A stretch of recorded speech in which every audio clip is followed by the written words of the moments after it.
ಶಿಗ್ಗಾಂವಿ ಕ್ಷೇತ್ರ ಹೇಳಿ ಕೇಳಿ ಸಾಧು ಸಂತರ ನಾಡು, ಭಾವೈಕ್ಯತೆಯ ಕ್ಷೇತ್ರ ಅಂತೆಲ್ಲ ಹೆಗ್ಗಳಿಕೆಯನ್ನು ಪಡ್ಕೊಂಡಿರ್ತಕ್ಕಂಥದ್ದು.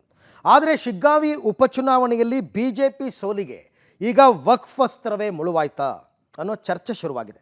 BJP ಭದ್ರಕೋಟೆಯಾಗಿದ್ದ ಶಿಗ್ಗಾಂವಿಯಲ್ಲಿ ಈಗ ಕಾಂಗ್ರೆಸ್ ಬಾವುಟವನ್ನು ಹಾರಿಸಿದೆ. ಬಸವರಾಜ ಬೊಮ್ಮಾಯಿ 2013ರಿಂದ 2023ರವರೆಗೆ ನಿರಂತರವಾಗಿ 4 ಬಾರಿ ಗೆದ್ದಿದ್ದಾರೆ. 4 ಬಾರಿ ಸಹ ಬಸವರಾಜ ಬೊಮ್ಮಾಯಿ ಭಾವೈಕ್ಯತೆಯ ನಾಡಿನಲ್ಲಿ ಅಲ್ಪಸಂಖ್ಯಾತರ ಕೆಲವು ಮತಗಳನ್ನು ಪಡೆಯುವಲ್ಲಿ ಯಶಸ್ವಿಯಾಗಿದ್ದರು. ಕುರುಬ ಸಮುದಾಯ, ಲಂಬಾಣಿ, SC ST ಮತಗಳನ್ನು ಪಡೆಯುವಲ್ಲಿ ಯಶಸ್ವಿ ಆಗ್ತಾ ಇದ್ದರು. ಆದರೆ ಈ ಉಪಚುನಾವಣೆಯಲ್ಲಿ BJP ವಕ್ಫ್ ಅಸ್ತ್ರವನ್ನು ಬಳಕೆ ಮಾಡಿ ಅಲ್ಪಸಂಖ್ಯಾತ ಮತಗಳನ್ನು ಪಡೆಯೋದರಲ್ಲಿ ವಿಫಲವಾಗಿದೆ. ಅದರ ಜೊತೆಗೆ CM ಸಿದ್ದರಾಮಯ್ಯ ಕುರುಬ ಸಮುದಾಯದ ಆಂತರಿಕ ಸಭೆ ನಡೆಸಿ, ಪ್ರತಿ ಚುನಾವಣೆಯಲ್ಲಿ ಬೊಮ್ಮಾಯಿಗೆ ಸಹಾಯ ಮಾಡ್ತಾ ಇದ್ದೀರಾ, ನಮ್ಮ ಅಭ್ಯರ್ಥಿ ಯಾಸೀರ್ ಖಾನ್ ಪಠಾಣ್ ಗೆಲ್ಲಿಸುವ ಮೂಲಕ ನನಗೆ ಶಕ್ತಿ ನೀಡಬೇಕು ಅಂತ ಆಂತರಿಕ ಸಭೆಯಲ್ಲಿ ಸಿದ್ದರಾಮಯ್ಯನವರು ಸೂಚನೆ ಕೊಟ್ಟಿದ್ದರು.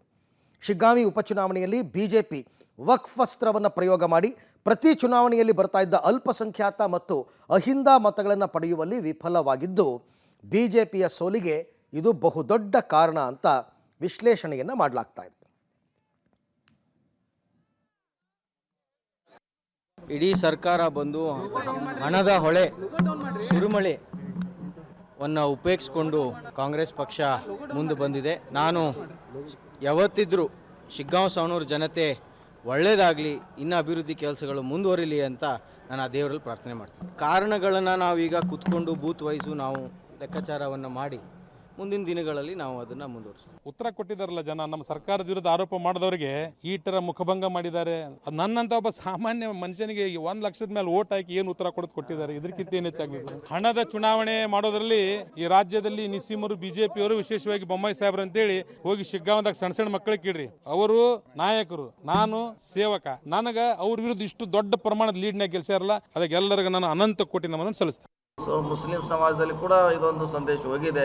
ಎಲ್ಲ ಮಕ್ಕಳು ನಮಗೆ ಜೋಡಿ ಪ್ರಯತ್ನ ಮಾಡಿದ್ರೆ ನಾವು ಕೂಡ ಗೆಲ್ತೀವಿ ಅನ್ನೋ ಒಂದು ಸಂದೇಶ ಹೋಗಿದೆ ಈ ಚುನಾವಣೆ ಮುಖಾಂತರ. ಆಯ್ತಾ ಇಲ್ಲ, ನಮಗೂ ಒಂದು ಇದು ಚುನಾವಣೆಯಿಂದ ನಮಗೂ ಒಂದು ಪ್ರಮೋಷನ್, ಡಬಲ್ ಪ್ರಮೋಷನ್ ಆಯಿತು. ಅದಿಲ್ಲ, ಅದು ಈಗೆಲ್ಲ ಮುಗಿದೋದ ಅಧ್ಯಾಯ. ಈಗ DCM ಇಲ್ದೇ ಗೆಲ್ಲಿಸಿದ್ರಲ್ಲ, ಸಾಕಲ್ಲ, ಮತ್ತೆ ಮಾಡೋದು.